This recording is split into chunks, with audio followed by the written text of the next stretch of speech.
The descents is found on a beam over the altar. It is one of the most important ensembles of 12th century European Romanesque woodcarving.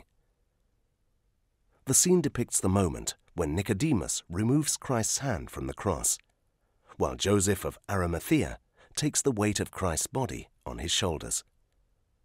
At the sides are images of two thieves, Dimas and Gestas.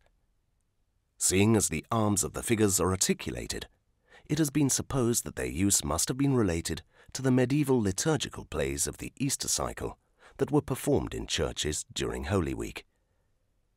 The schematic study of the anatomy of Christ's body and the contained movement of Joseph of Arimathea and Nicodemus demonstrate that we're dealing with a brilliant artist who has been able to express the pathos of this moment with a sculptural language that even today still surprises us by its modernity.